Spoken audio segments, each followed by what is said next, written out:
Okay, please settle in, find a seat. We're going to get started here in a second as soon as everyone's seated.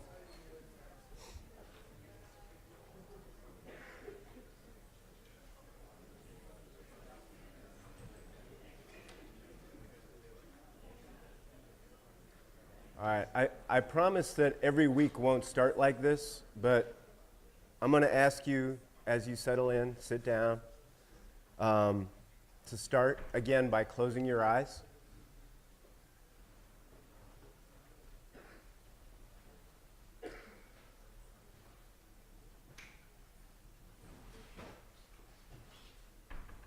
You're not going to need to write anything down for the next few minutes or look at anything.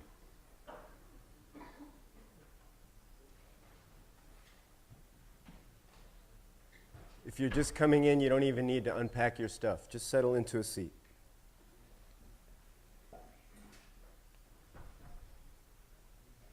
And once you're sitting and you've closed your eyes,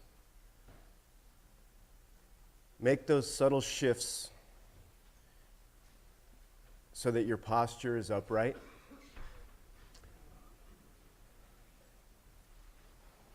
Feet are on the floor. You're sitting tall in your chair. Your eyes are closed. No one's going to do anything to you. You can close your eyes.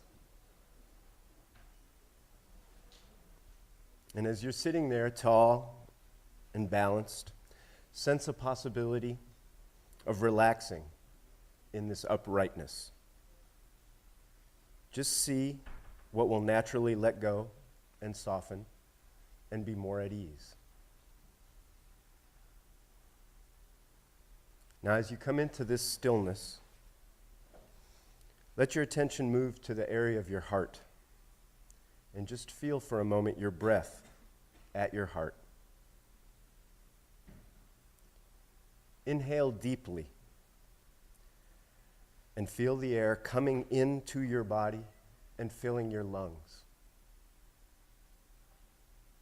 Now, exhale slowly and feel yourself letting the air go out of you.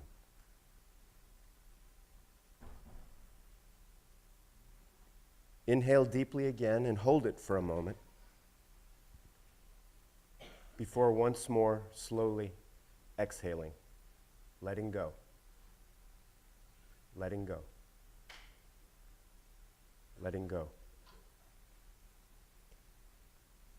Let your attention move to your brow and your eyes, and see if you can soften any tension you find there. Just relaxing them. Now move your attention down to your mouth and your jaw. What do you notice? Are they tensed? Can you soften and relax them? And as you do so, see if your whole head and neck and throat can soften and relax.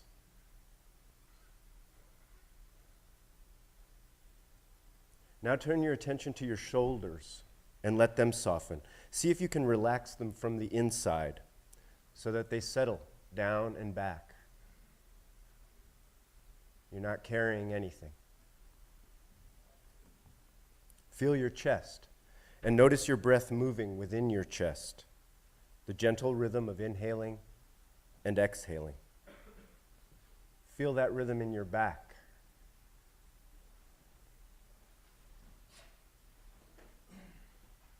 Now notice your arms and hands, settled easily in whatever position you have found comfortable. Notice the subtle movements within your arms and hands, inside them, vibration or tingling. Notice your belly. How does it respond to your breathing? Without trying to do anything special with your breath, just feel what your belly does as you breathe in. And then feel what it does as you breathe out. Can you soften and relax the muscles around your belly?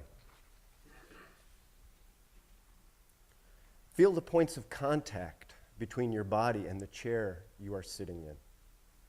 Allow your body, as you breathe here in this chair, to settle, supported by gravity. There's nothing you have to do in this moment, but just notice yourself as a whole being, body and mind, existing in this space, in this room, in this moment, now. Take a moment to notice the sounds around you. Of course, the sound of my voice, maybe the sound of your own breath, distant sounds in the room, a cough.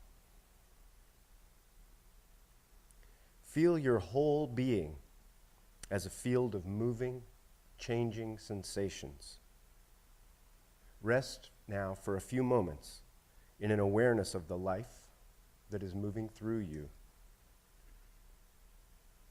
an awareness of the life that you are.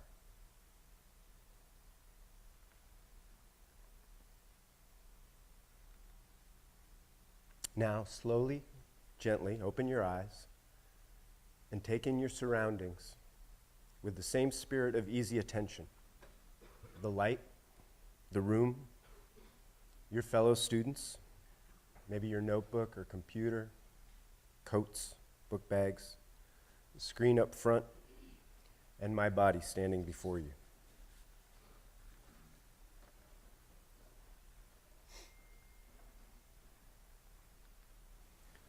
A couple of weeks ago, I mentioned that the humanities doesn't have a great track record when it comes to acknowledging that all the forms of human expression that it studies begin with a human being doing something with his or her body, worshiping, thinking, writing, painting, dancing, acting.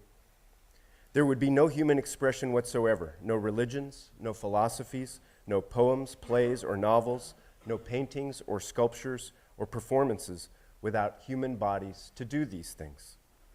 And of course, without human bodies, there would be no sports. In fact, the human body, its capacities and limitations may play a larger role in sports than in any of these other areas of human expression. So, for example, we are sometimes inspired by instances when an athlete seems, through sheer determination and force of will, to have pushed their body beyond limits that we imagine would have stopped us. Think of Michael Jordan scoring 38 points in 44 minutes in Game 5 of the 1997 NBA Finals while suffering from food poisoning. Or of gymnast Carrie Strug at the 1996 Olympics landing her second vault on one leg with an ankle that turned out to be broken. These manifestations of mind over matter awe and inspire us to explore the limits of our own bodies. On the other hand, in some cases, the encounter with the limits of the human body in sport prompts unethical behavior or leads athletes to endanger themselves. For example, the use of illicit, sometimes inadequately tested substances to enhance performance unsettles our ideas of sportsmanship and fair play, and has led to debilitating chronic illness and even death among athletes who have used them. Or to take a different case, as we have learned in recent years, American football requires high-speed, high-force collisions that even when they do not result in concussions, inflict trauma on the brain that over time can lead to psychological and cognitive disorders, chronic illness, suicide, or other kinds of premature death. We might see these as cases exhibiting the sometimes tragic consequences of attempting to force the body beyond its limits. The central role that the body plays in sports and that sports play in human lives means that sports can offer us an opportunity to learn something about the roles that the human body plays in human lives, raising profound questions about what sort of beings we humans are, and about the relationship between body and mind, and about what is natural. To help you take advantage of that opportunity in the coming week, I want today first to offer you some historical context about how the human body has been viewed from the vantage point of Western, meaning European and American, philosophy and religion, and the natural sciences. This will require some oversimplification because it's a lot of territory. But I want to emphasize that all these perspectives, regardless of the genuine insights they have advanced, share a limiting premise known as mind, mind-body dualism, that the human mind and the human body are at a fundamental level two distinct entities. In a sense, you can get an initial hold on my view by considering that Western philosophy and religion occupied themselves with the human mind, and that Western natural science occupied itself with the human body. This dualist premise has been influential and remains pervasive in our society's thinking about the human body, including in sports culture, as I'll show you. Nevertheless, it is possible to experience and to think about our mind and body holistically, as one. In the second half of my remarks today, I'll present you with some of these holistic alternatives. Sports is one arena through which we can experience ourselves as whole beings, mind and matter together. But there are also many aspects of global sports culture that work counter to that possibility.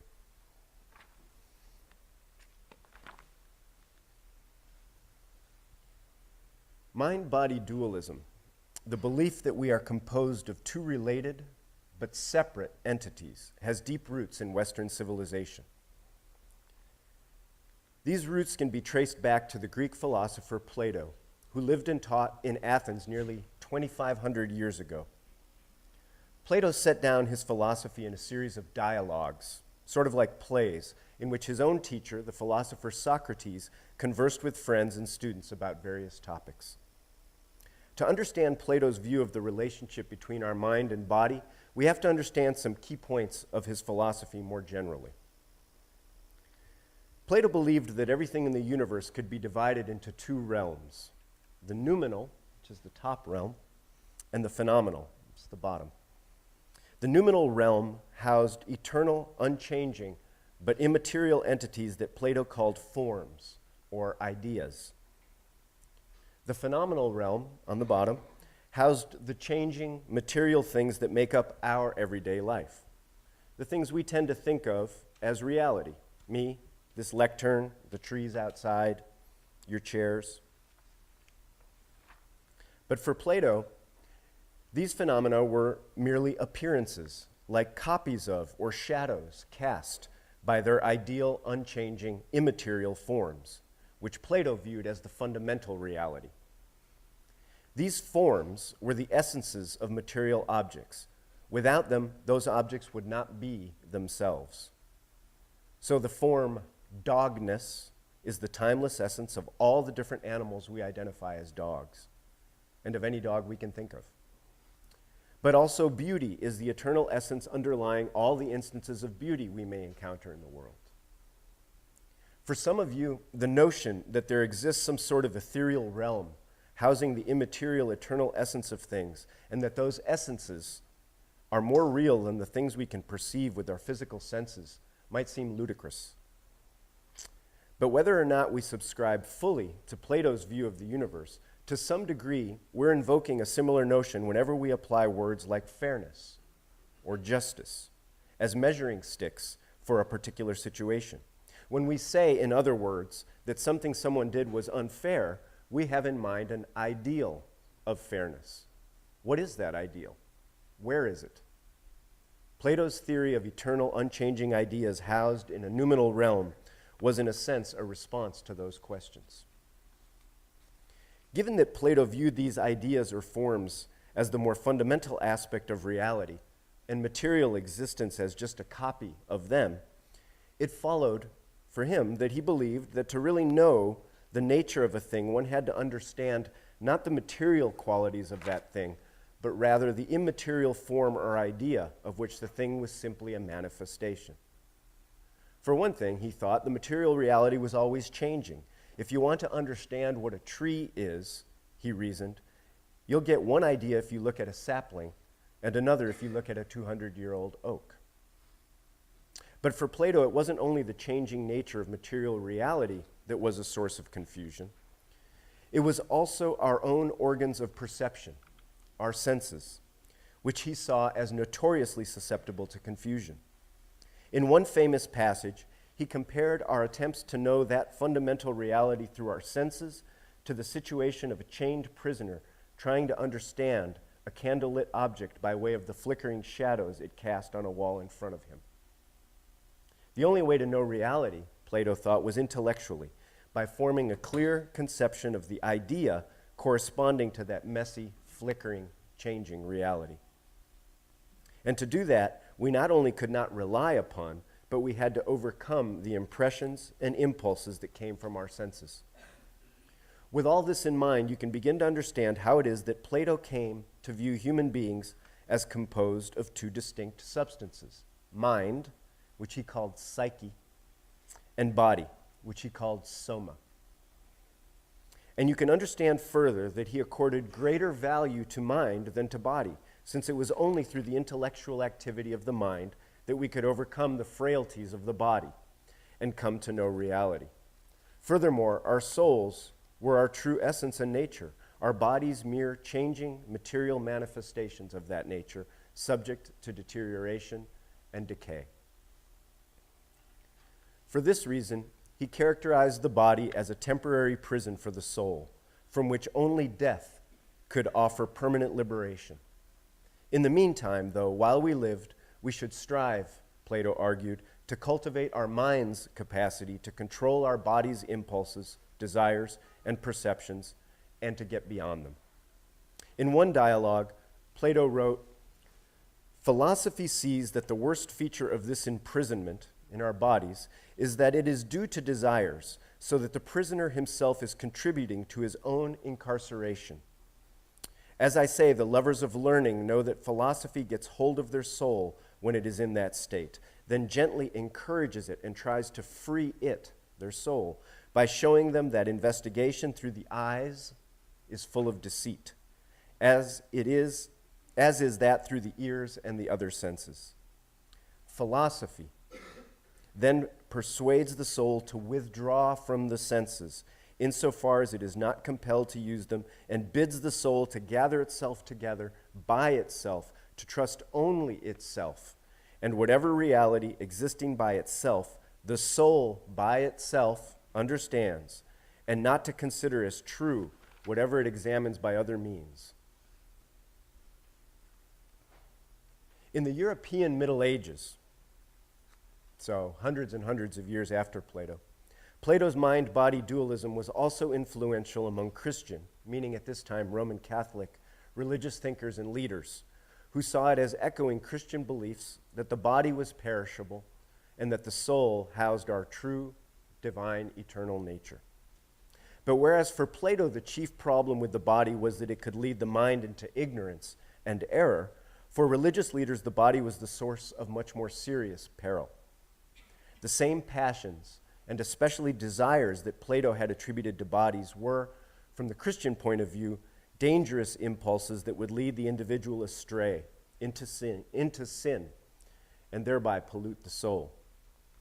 For example, St. Augustine, writing 800 years after Plato, around 400 AD, believed that to avoid evil, humans must focus on their soul, which he saw as closest to God, and not their bodies, which carried original sin, he believed, literally in the flesh. Augustine compared the body to a weight on the soul, writing that the perishable body weighs down the soul and its earthly habitation oppresses a mind. 800 years after that, still in the Middle Ages, St. Thomas Aquinas denied that the mind had any physical aspect, arguing that the human soul, which is called intellect or mind, is something incorporeal, without a body. The church's influence during this long period helped to spread mind-body dualism among the large majority of individuals who at that time had never heard of Plato and certainly had never and could never have read him. Over the course of the 15th and 16th centuries, though, the Christian worldview was shaken by many discoveries. The exploration of the Americas and telescopic observations of the heavens by Copernicus, Galileo, and others fundamentally altered learned Europeans' understanding of their place on Earth and in the cosmos. At the same time, the discovery and translation of many ancient texts broadened Europeans' horizons regarding the history of human achievement in the arts and sciences. Together, this is what we call today the Renaissance. And one of its most enduring effects was a resurgent interest in further expanding the scope of human knowledge. Among the most influential individuals taking up this endeavor was a French mathematician, scientist, and philosopher, a Renaissance man, named René Descartes.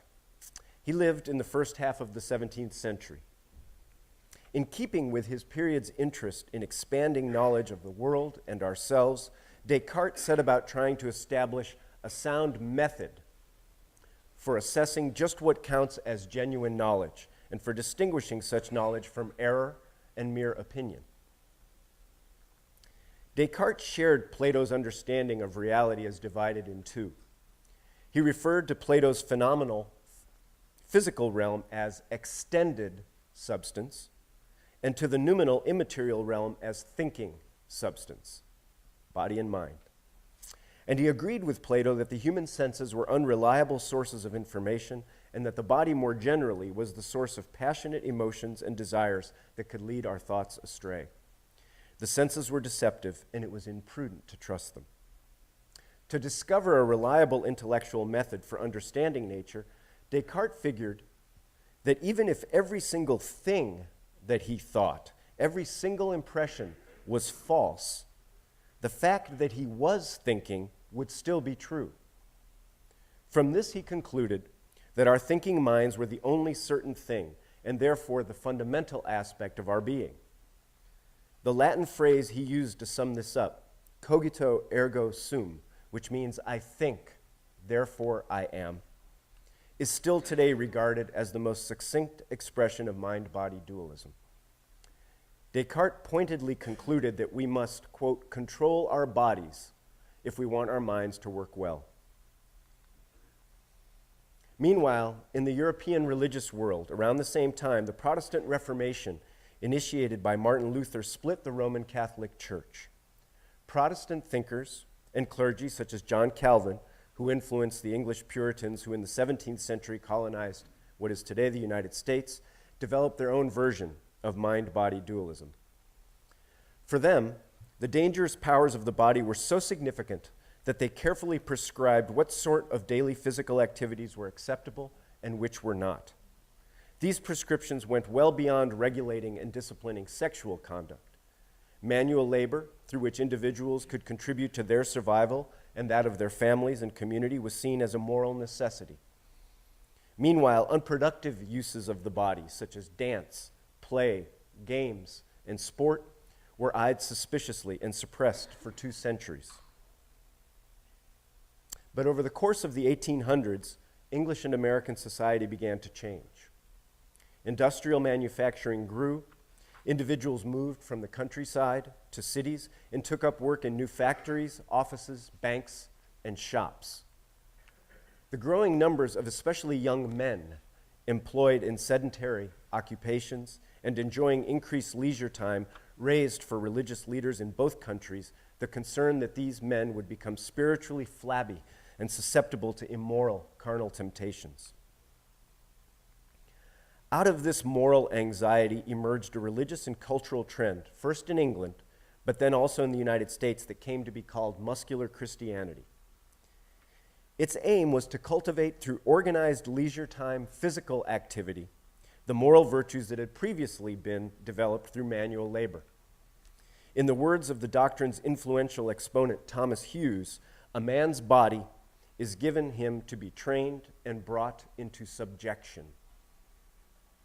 I expect that all of you have heard of one of the products of this movement, the Young Men's Christian Association, or YMCA, which was founded in 1844 in England. Within a decade, though, there were YMCAs throughout Western Europe and in Australia, Canada, and the United States. The Y promoted the belief that a healthy body could contribute to a healthy mind and soul. In fact, the 3 sides of the organization's familiar triangle logo were meant to represent body, mind, and soul. Underlying this mission, though, was the dualistic premise that the body was a kind of instrument that could serve more highly valued spiritual purposes. If it was true, YMCA leaders reasoned, that the body, left unattended, could lead young men into temptation, then it must follow that when properly supervised and trained, it could also fortify spiritual and moral health. This view might seem quaint or antiquated now, but most of you have probably encountered and maybe hold a contemporary version of it, that sports build character. What I want to emphasize is that this common belief shares the underlying assumption that the more important part of our humanity is the mental or spiritual, that is, character, and that the body is an inconvenient object that must be properly managed, for example, through sports, if it is not to damage our immaterial essence, our soul, our minds, our character. Most Western philosophers and religious thinkers believed in a split between mind and body, and within that felt a suspicious aversion to the body. This same aversion led them, for the most part, to confine their study of the body to intellectual investigation. They rarely studied the material nature of the body. This task, the study of the material human body, was left to those working in the empirical sciences of nature. Their efforts resulted in discoveries about the body and in devices to measure and improve the body's performance. And so they are much more visible to those of us hooked up to the contemporary sports machine than the philosophical or religious views I have discussed. But I want you to see these scientific understandings of the body that I'm about to talk about within this longer backstory.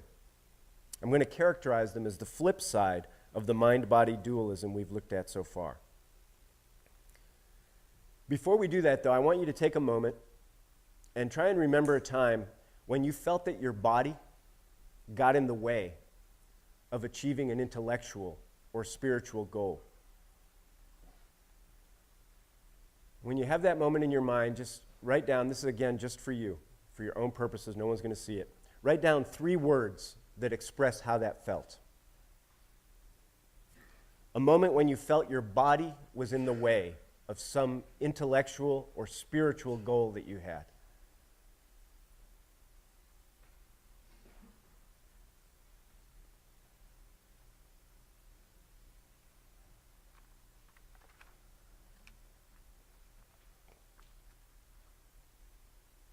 Okay. So some of you in this room, I know, are studying kinesiology, and specifically within that college are studying movement science. And many of you, I also know, are Michigan athletes. And so you have been subject to, and perhaps benefited from, the techniques and technologies that movement science and sports physiology have generated.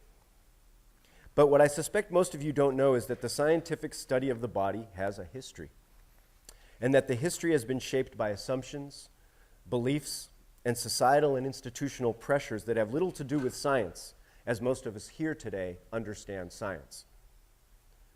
So, for example, around the time that Descartes was formulating his famous "I think, therefore I am" view of human beings, and in fact, in part through his influence as a scientific thinker, early scientists investigating the human body thought of it as a machine composed of interrelated parts whose movements were governed by knowable scientific laws. Frequently, the body was explicitly compared to a mechanical device like a clock. Though science and medicine progressed enormously in their understanding of the human body in the 350 years since that time, the metaphor of the human body as a machine continued to serve as an underlying assumption guiding the kinds of questions researchers asked and the kinds of studies they did on the body. In fact, just 2 weeks ago when I compared sports culture as a whole to a machine, a number of you commented that you had already heard your coaches or trainers voice the view that the athletic body, maybe even your own body, is a machine. By the 19th century, a number of factors converged to spur advances in the scientific study of the body. The physical demands of manual labor in factories and of war sparked investigations into the limits of the human body. European colonialism and imperialism generated encounters with human beings whose bodies appeared, on the surface at least, to be different. New technologies such as electricity and photography permitted more precise measurements of the body and its movements. And, partly as a result of muscular Christianity, organized competitive sports were gradually occupying a more central role in European and American culture.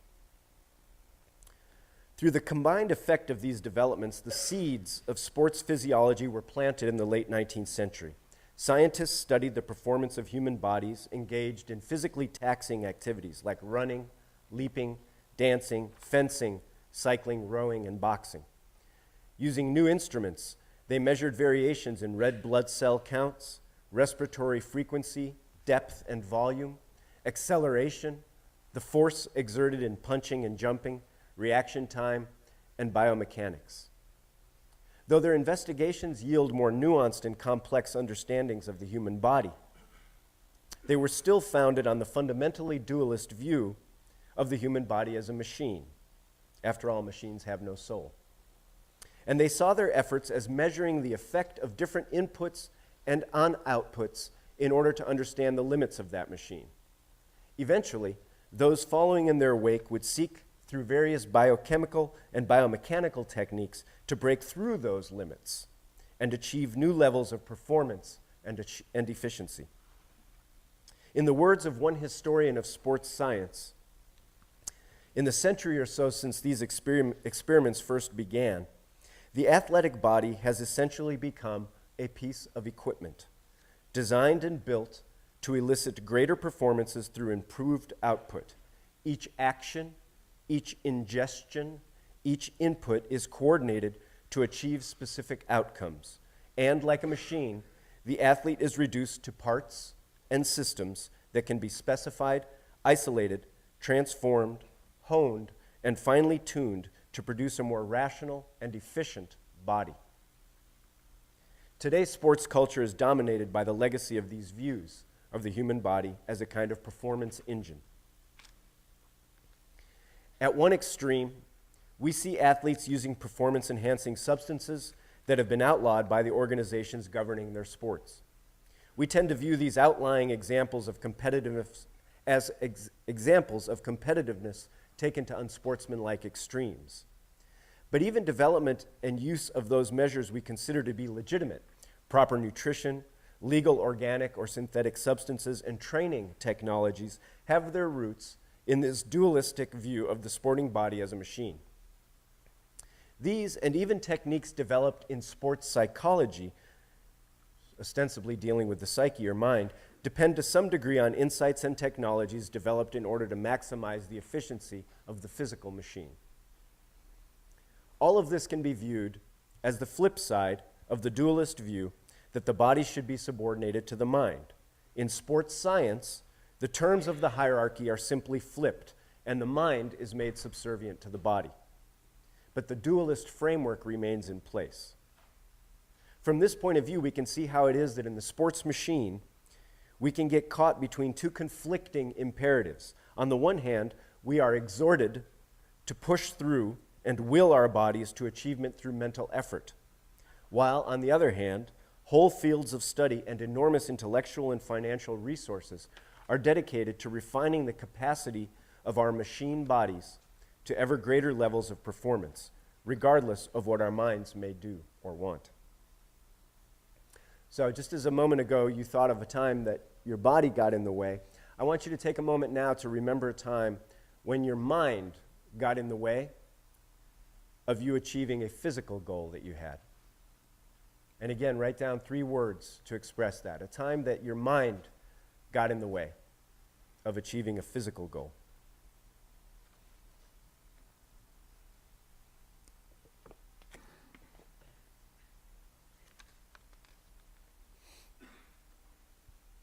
All right, so now, as I promised, I'm going to turn to some perspectives on the human body that seek to challenge the dualist premise.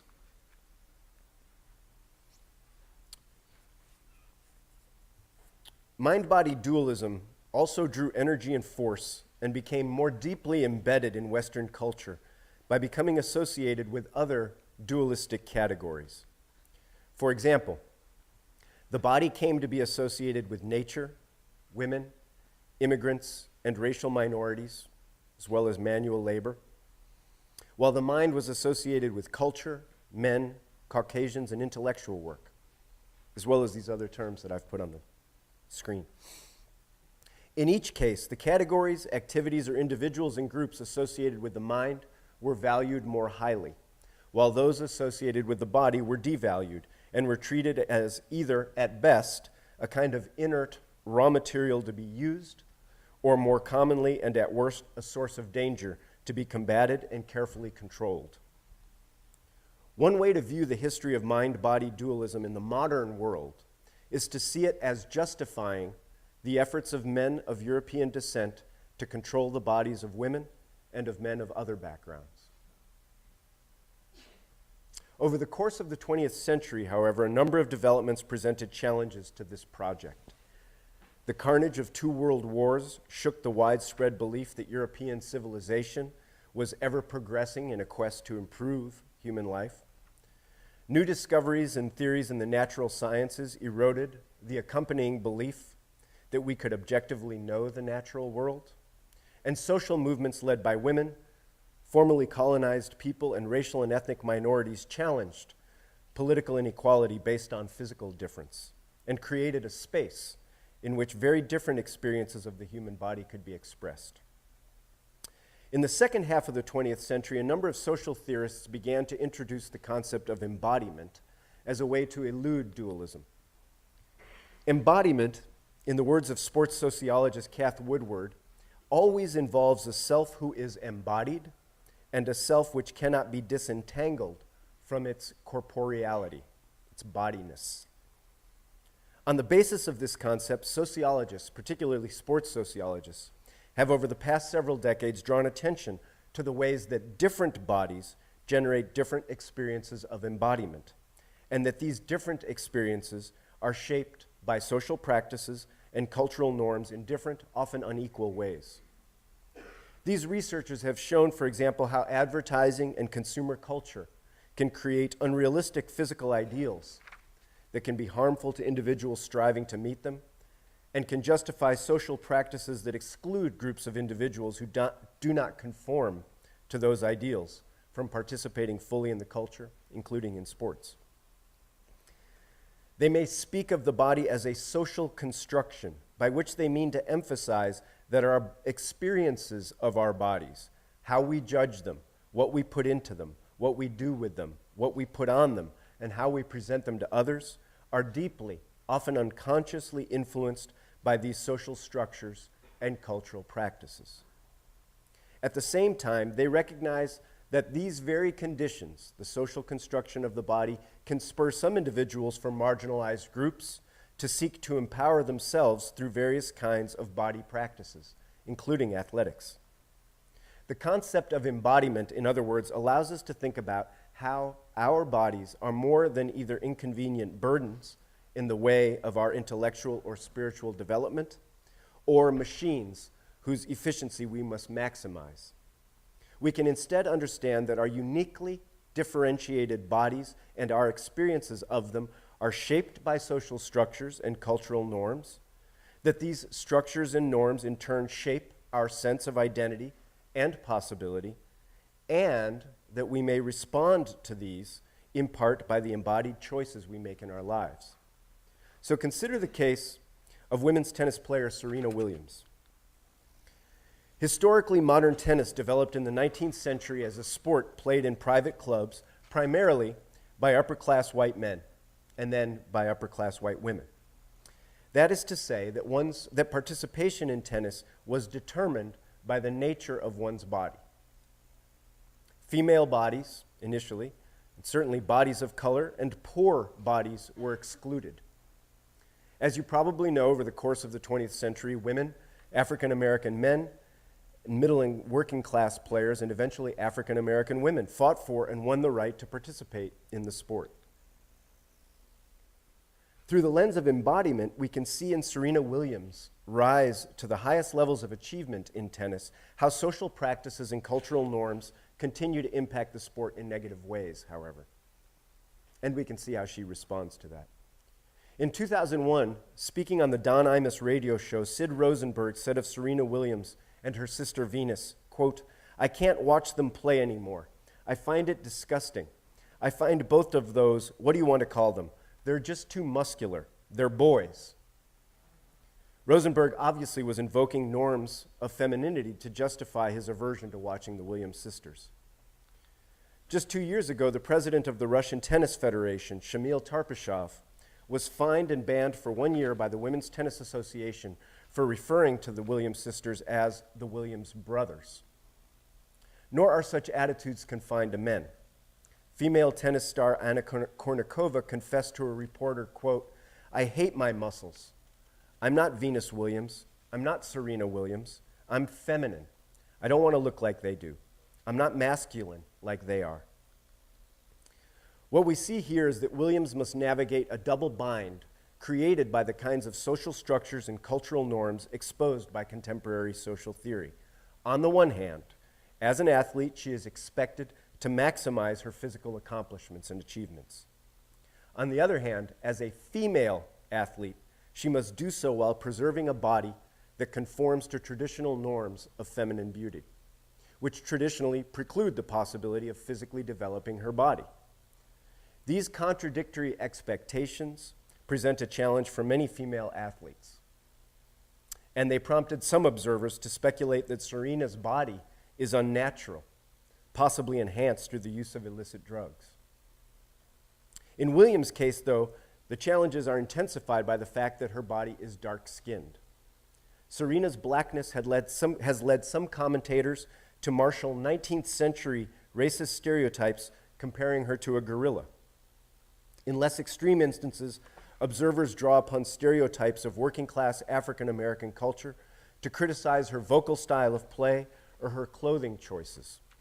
Thus, Washington Post columnist Robin Givhan described Williams' choice of outfits for this match as,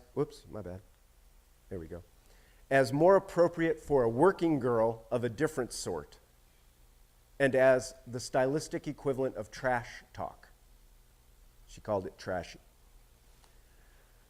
The notion of embodiment allows us to highlight the ways in which the very fact of Serena's muscular, black, female body on a tennis court presents an unsettling challenge to deeply ingrained structures of social and cultural inequality and awakens profound racial animosity and misogyny.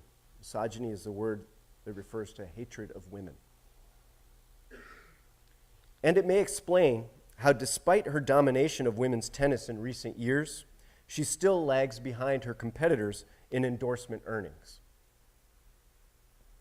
But remember that embodiment also emphasizes how each individual body has unique capacities which may be developed as a means of self-expression and self-determination.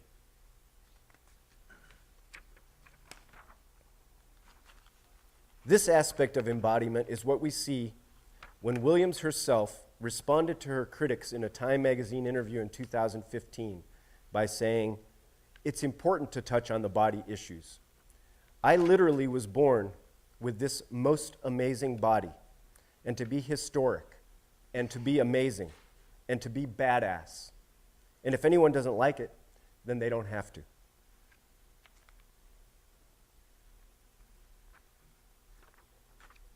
Take 1 minute to think about a time that you think social structures or cultural practices, some of the norms we were talking about, impacted either the way you experienced your body or the way that others perceived your body. Write down 3 words to say how that felt.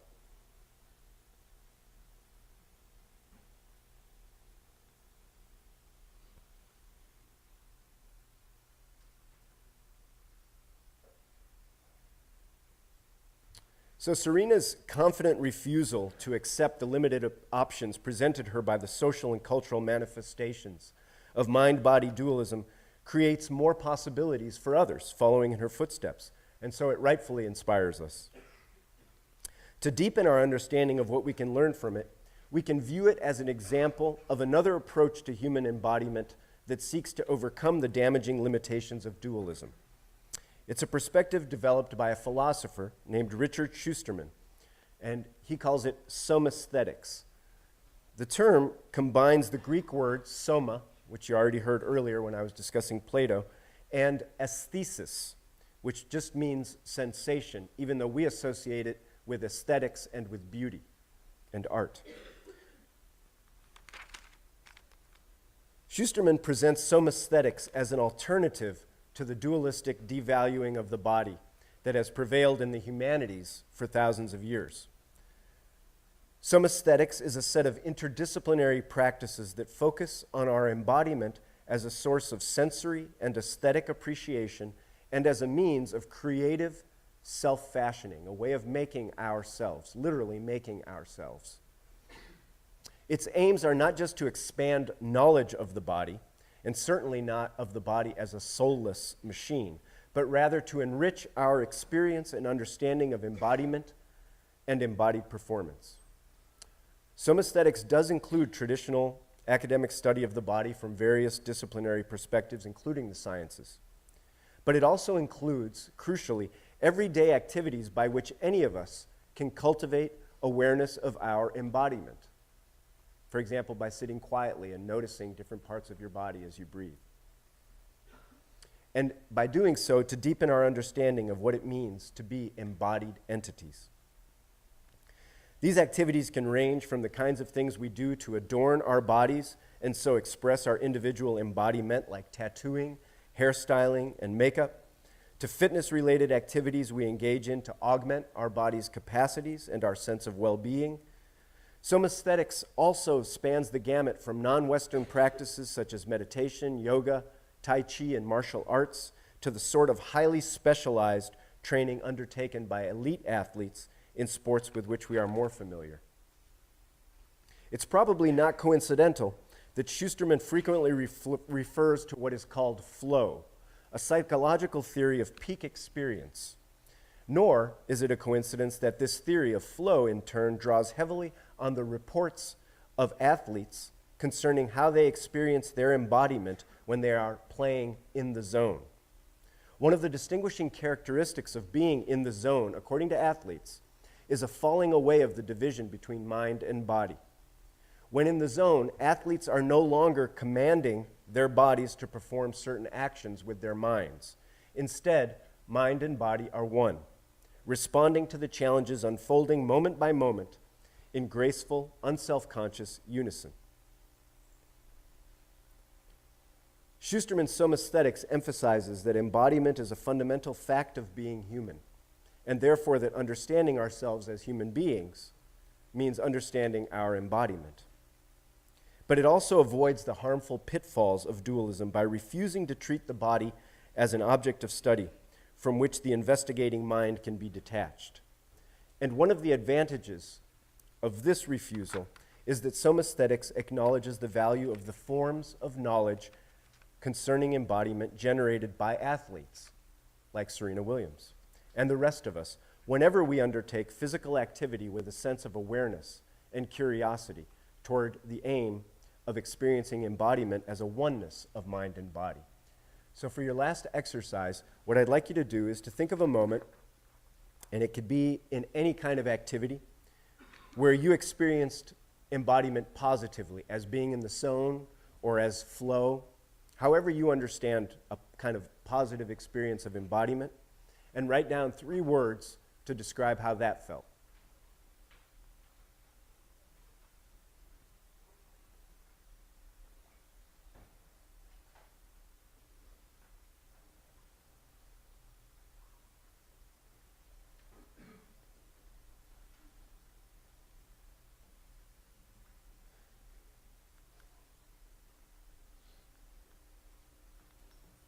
And I just want to point out that, let me get to it. This last slide, which might seem kind of abstract, and maybe some of you picked up on it, I just wanted to try and convey sort of the paradoxical experience, or seemingly paradoxical experience, of trying to understand ourselves as one, mind and body as one. And you can sort of think of your sense of yourself as that ball rolling along the 2 sides of the Mobius strip, which are mind and body.